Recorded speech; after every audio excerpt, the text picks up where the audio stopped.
Bismillahirrahmanirrahim. Assalamualaikum warahmatullahi wabarakatuh.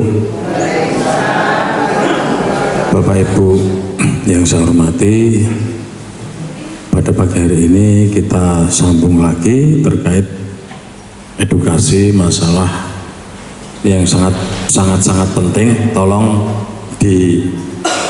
diperhatikan ya. Pertolongan pertama pada DM dan hipertensi. Pertolongan pertama pada DM dan hipertensi itu sing nolong ora kudu tenaga kesehatan. Jadi begitu ada kedaruratan DM hipertensi kudu piye ngoten jenengan bisa paling tidak tahu dan harus bagaimana langkah-langkah yang harus dilakukan.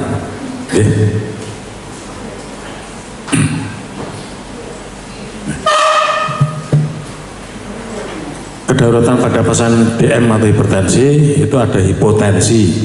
Hipotensi itu darahnya terlalu turun di bawah 80/60. Kemudian hipertensi emergensi. Emergensi itu darahnya lebih dari 180 atau 200, bawahnya per 100 atau 110. Kemudian penyakit jantung, iskemi karena sesek, gitu, apa nyeri, iskemi itu nyeri, jadi nyeri dada sebelah kiri. Kalau ada yang nyeri dada sebelah kiri, rasanya kayak dibleki watu atau ditindai, nyeri tembus punggung mriki, tembus punggung mriki, harus pertolongan pertamanya kudu piye nek nang omah. Gitu, apa bingung, apa tulung-tulung, apa pripun? Nek di rumah pertolongan pertama sambil meminta pertolongan medis, nek rasanya nyeri itu kudu diwatuk-watuk nek misalnya sesenun, pecahnya ini digetarkan agar jantungnya tetap stabil, cari pertolongan itu Kemudian stroke, jangan sampai kegawat daruratan stroke itu ditunggu terlalu lama. Ini tadi baru saja contoh stroke nang alas bablas ya, piantun pasean ini baru mungkin stroke gusur apa kelihatannya darahnya itu dari dalam mimisut. Makanya kejadian-kejadian stroke itu tidak ada rencana, aku kelihatan ini tiba-tiba namanya tension ischemic attack. Tension ischemic attack itu serangan yang tiba-tiba ya, karena kurangnya oksigen. Jadi seperti itu. Maka dari itu yang hipertensi gelem ora gelem, bosen ora bosen harus minum obat terus. Yang sekarang lagi marak kaya ning ngene reuni itu pas duluran sak lawase kan ngoten. Lah nek hipertensi ngombe obat sak lawase. Ampun bosen. Karena apa? Karena struktur segera ditolong. Golden periodnya sampai 4 jam. Nek lebih dari itu ya wis ada gejala sisa, ada harus perawatan rada suwe. Maka dari itu jangan sampai, apalagi yang pernah mengalami serangan stroke, jangan sampai yang kedua kali. Caranya pripun? Ya harus dijaga 3 pola. Apa mawon? Pola makan, pola hidup, pola pikir. Itu dijogo terus, ojo sampai terlena, ya. Terus ikut prolanis, itu penting banget, ya. Kemudian hipoglikemi. Hipoglikemi itu karena minum obat gula, ngerti-ngerti kok rasanya kok harus semaput, wis sembuh. Aku bareng obat gula kok rasanya perepet-perepet kok harus semaput. Mudah teh panas, manis. langsung diunjuk, terus dicek gulane. Itu pertolongan pertama, jenengan harus bisa. Nah ana tanggane sing takon, "Iki kok lha bareng ngopo iki lara gula ngopo terus rasane piye?" Kaya semaput wis diudake. Banyu anget diminum. Yang penting ada asupan gula yang masuk. Monggo, Bu. Ya. Kemudian ada yang hiperglikemik. Nah, hiperglikemik itu gulanya dhuwur banget. Ini biasanya kalau sudah tidak terkendali itu mesti perawatan di rumah sakit, atau ada munculnya komplikasi harus di rumah sakit. Ya, biasanya kalau hiperglikemik itu biasanya yang sering terjadi tidak sampai pingsan, tidak sampai terlalu, kadang-kadang sampai kejang, sampai itu biasanya terus gejala-gejalanya muncul, pasti jenengan mesti kok ning rumah sakit lemes dedes, mesti ke rumah sakit ya. Lemes itu lemes karena dubur atau lemes karena kemudun.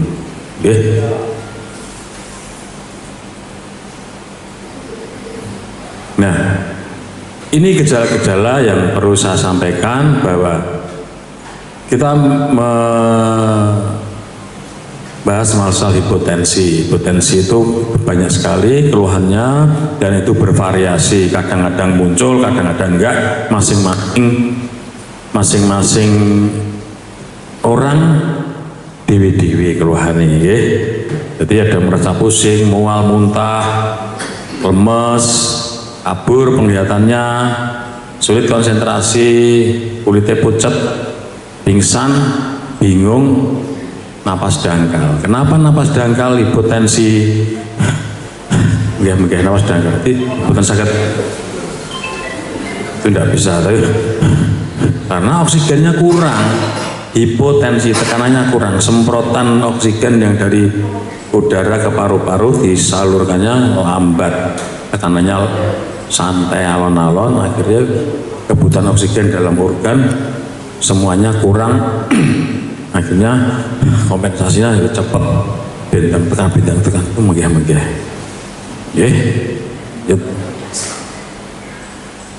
Ini pertolongan pertama pada hipotensi. Ini perlu dengan minimal jenengan pirsa hipotensi. Posisi penderita.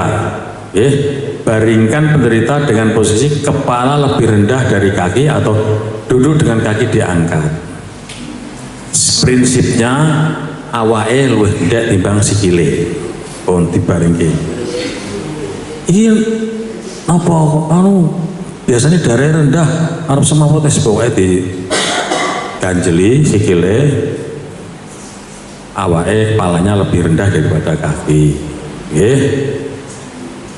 Berikan cairan.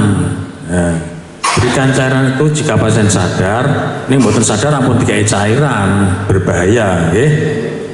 Berikan cairan, atau jika pasien sadar, minum air putih yang cukup untuk meningkatkan volume darah dan mencegah dehidrasi. Hindari memberikan makanan minuman jika pasien tidak sadar.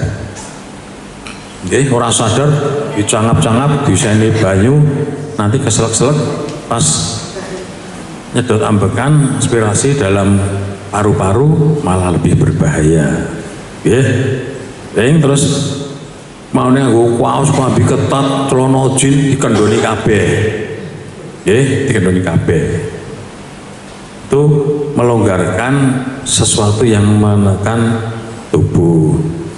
Kalau pakai ikat pinggang, dasi, sepatu itu dilonggarkan semua. Kemudian kalau sudah sadar, hindari berdiri terlalu lama atau melakukan aktivitas berat yang dapat memperburuk kondisi. Wis sadar, macul meneh umpamanya gitu. Istirahat dulu, jangan sampai dipaksa. Kemudian kita pantau kondisi. Kalau memang itu perlu bantuan, dibawa ke IGD. dikonsultasikan iki kudu piye, tapi ceritanya diceritake kronologisnya jadi itu bagaimana. Ngoten nggih, yang perlu diingat nek ana pasien hipotensi wis semaput lah umpamane klambine direndurke kabeh, misalnya nganggo dasi dicopot, sepatu dicopot, posisi kepala lebih rendah daripada kaki. Oke?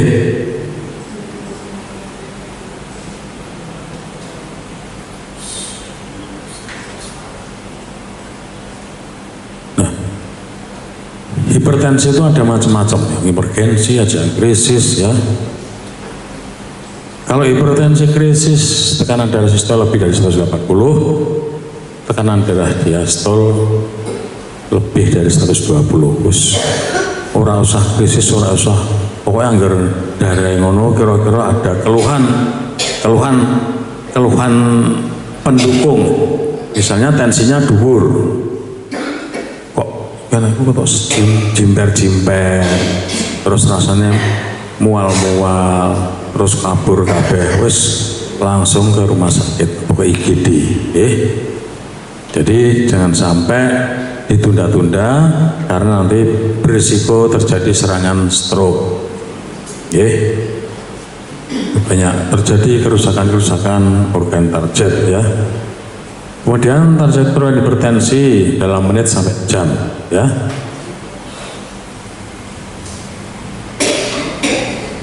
Diterapi dengan obat hipertensi. Saya rasa yang hipertensi di sini sudah tertib ya, sudah minum obat terus toh.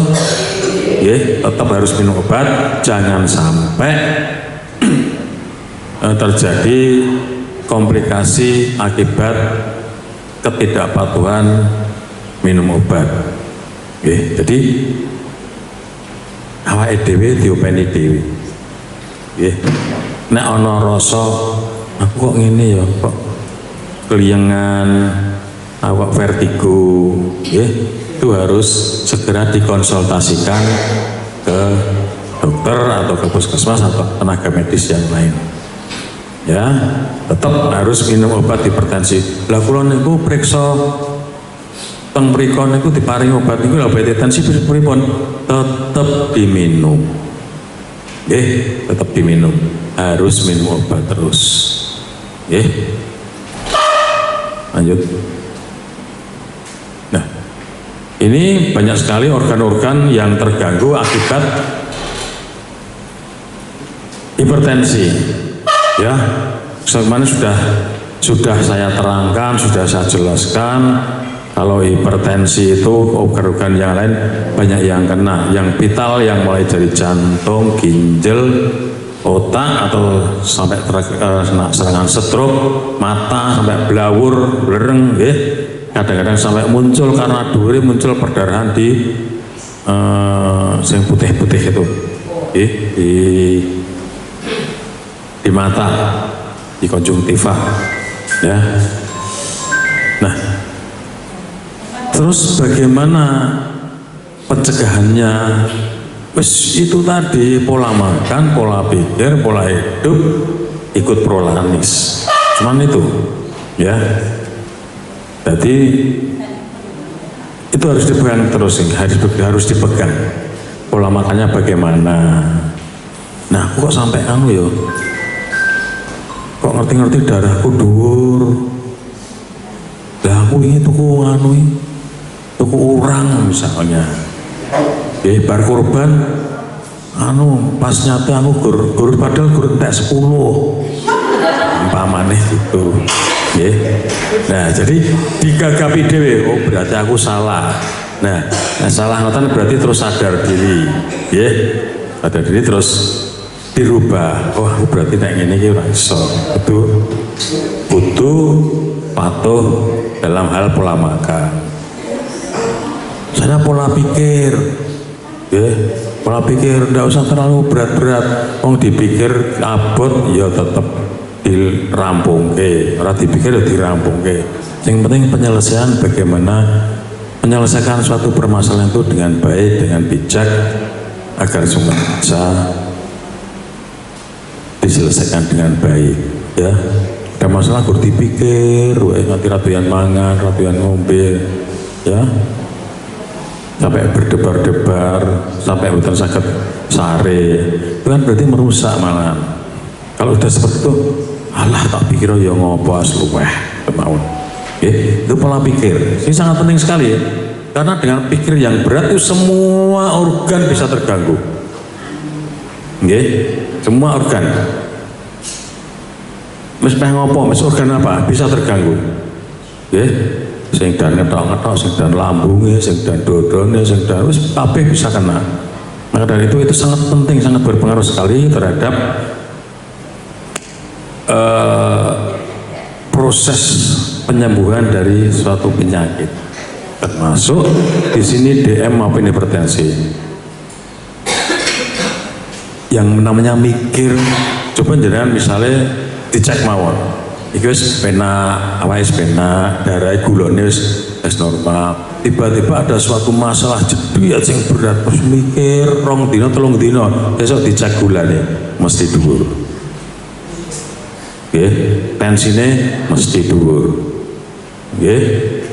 Nah dari itu yo dipikir, wis minta tolong sama keluarga atau saudara, wis kuwi dirampungke ben piye carane selesai. Nah, organ-organ penting itu ono jantung, ono paru, ginjal, mata, otak, itu semua kan organ vital. Mereka butuh darah dengan tekanan yang normal. Nek tekanannya dhuwur ya rusak, nek tekanannya ndek banget ya rusak. Gitu, makanya itu harus jaga agar tetap normal.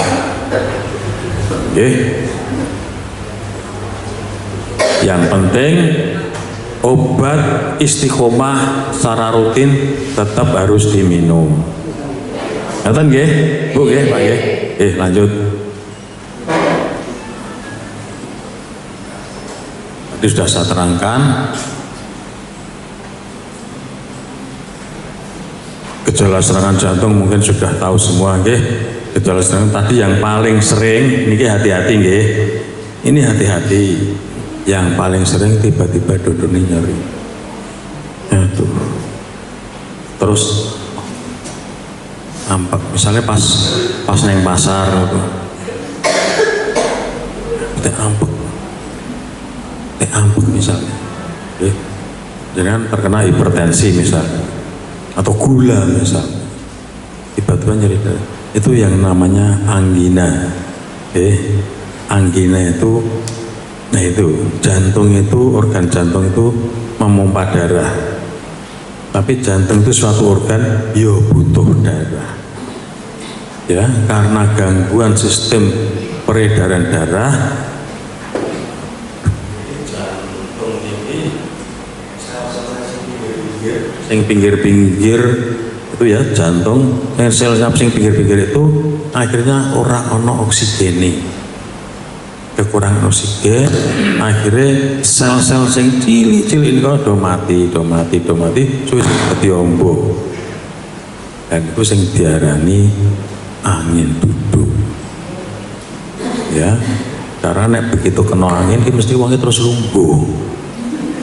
Gitu, terus duduk. Ya ono bener ya jare kan duduk.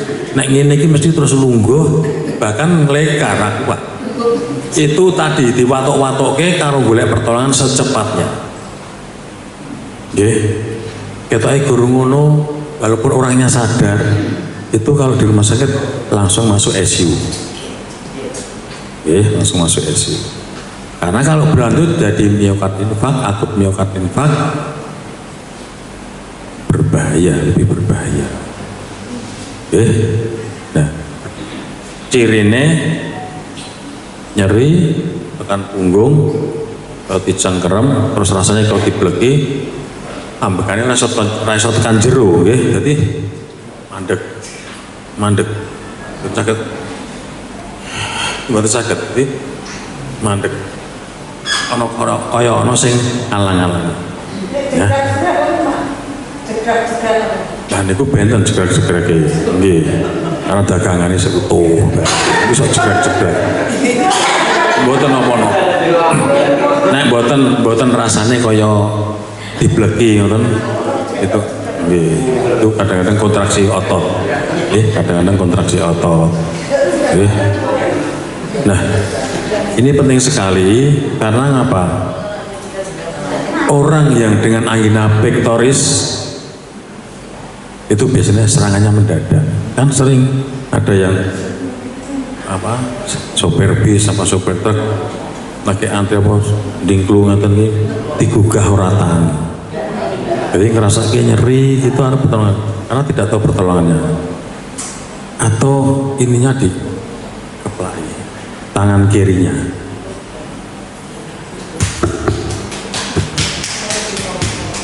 Untuk membantu kontraksi jantung.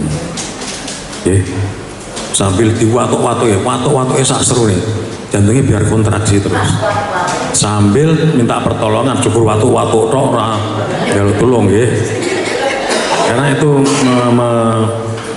pertolongan pertama ya seperti itu. Atau kalau sing jelas mencari pertolongan yang terdekat. Pertolongan di fasilitas kesehatan yang terdekat.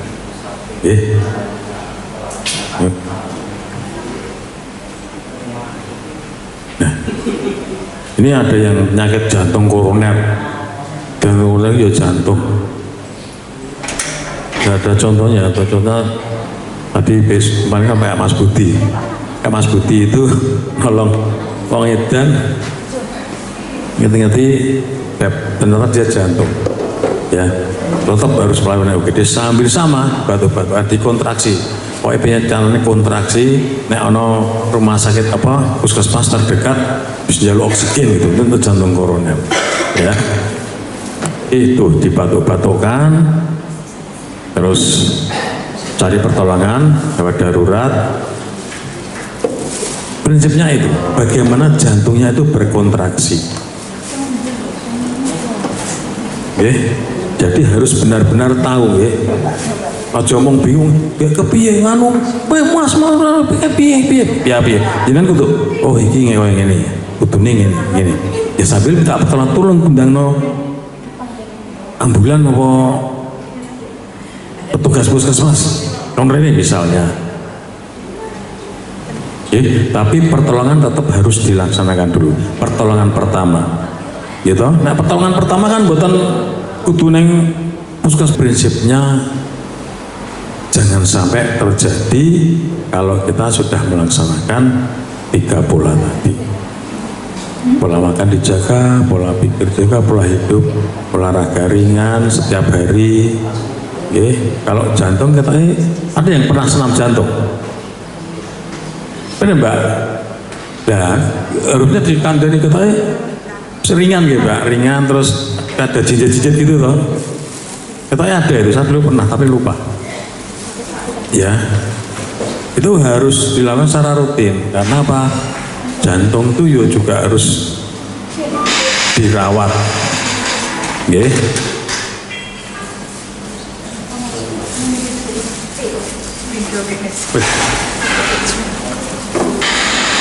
Nah, ini apalagi stroke. Ini perhatian untuk semuanya. Kalau ada saudara, ada keluarga yang darahnya tinggi, ojo dumeh orang rasake opo-opo. Itu lebih berbahaya daripada sing ngrasake opo. Karena apa? Karena apa namanya? Killer silentnya itu lebih besar sing orang rasanya apa-apa. Pembunuh yang tersembunyi ya dari hipertensi itu lebih berpotensi lebih besar daripada sing lebih besar bagi yang orang rasanya apa-apa daripada sing ngerasa kayak apa-apa. Karena nek cengeng, nek mumet, nek mesti teng rumah sakit, teng puskesmas, teng tenaga kesehatan. Akhirnya terdeteksi, tensinya dhuwur gek didunke. Gitu. Ning nek sing ora ngrasake apa-apa ora urusan. Tensine dhuwur ora ngrasake apa-apa kok. Ngerti-ngerti tangi turu rasa apa-apa. Nggih, bar ora ngrasake apa saiki ora iso apa-apa. Ya, tahu-tahu numpak sepeda ambruk. Sering itu terjadi. Nggih. Jadi walaupun tidak merasakan apa-apa, kalau tensinya tinggi harus diturunkan sampai benar-benar normal. Ini penting. Ini di rumah. Di sini jelas cek. Kalau sudah tensi dhuwur di rumah nanti delalah ono acara nopo apa lansia ngoten delalah cek tensi. Jadi tensinya 200 Bu. Itu segera ditindaklanjuti ke puskesmas untuk mendapatkan penanganan lebih lanjut atau diberikan pengobatan yang sesuai. Nggih. Nah, jadi itu hal-hal yang sederhana terjadi di rumah itu jenengan harus peka dan bisa menularkan sama saudara-saudara atau tetangga-tetangga yang dekat. Oke, agar kejadian-kejadian yang berakibat fatal itu bisa dihindari. Oke, demikian juga untuk gula. Saya rasa gula tadi sudah saya terangkan toh, gula naik kurang ya mudah, gula banyu diminum, banyu putih, banyu teh bening apa diminum, terus cari pertolongan. Oke, naik dhuwur misalnya keduren, kalau masih bisa sadar, masih bisa apa namanya komunikasi, masih dibawa ke rumah sakit atau puskesmas terdekat, biar dicek. Ya, mungkin dari sini ada hal-hal yang bisa menjadikan perenungan, perenungan bahwa ternyata gula sama hipertensi itu penyakit yang selalu mengincar diri kita karena terkait dengan pola makan, pola pikir, gaya hidup. Nek dari anak-anak itu pola makannya sudah wis awur-awuran, ya serba instan, serba siap saji, serba tuku minumannya minuman yang bersopiyamba. Sekarang banyak kasus-kasus DM atau bahkan hipertensi pada anak-anak usia sekolah. Ibu harus, bapak-bapak harus selalu memberikan edukasi, selalu memberikan pemahaman pada orang tua. Mungkin putune ojo sok kaya ngono terus kuwi ora apik. Sekali-sekali boleh, tapi jangan jadikan suatu lengganan atau kebiasaan memakan makanan instan siap saji. Itu kita tidak tahu dalamnya itu apa. Jadi prinsipnya sudah sering saya utarakan, prinsipnya penderita DM hipertensi harus selalu peka terhadap keluhan yang mengarah ke komplikasi, kemudian selalu dikomunikasikan dengan tenaga kesehatan, jaga 3 pola, pola makan, pola pikir, pola hidup. Pola hidup itu maksudnya aktivitas olahraga ringan setiap hari, itu insya Allah tetap berjalan dengan baik, dengan kondisi yang terkendali, baik DM maupun hipertensi. Ya, saya rasa itu mudah-mudahan ini bisa menjadikan selalu diingat pangeling-eling. Oh aku kudu ngono. Kalau itu sudah menjadikan suatu kebiasaan jadi budaya, insya Allah yang ikut perolahan di sini tuh resikonya kecil terhadap munculnya komplikasi. Monggo yang saudara-saudara kita, teman-teman kita, tetangga kita diajak ikut prolanis agar yang penderita gula maupun hipertensi bisa terkendali dan tetap selalu dalam kondisi sehat. Mungkin itu yang bisa saya sampaikan, mudah-mudahan bermanfaat. Terima kasih. Wabillahi taufiq wal hidayah. Wassalamualaikum warahmatullahi wabarakatuh.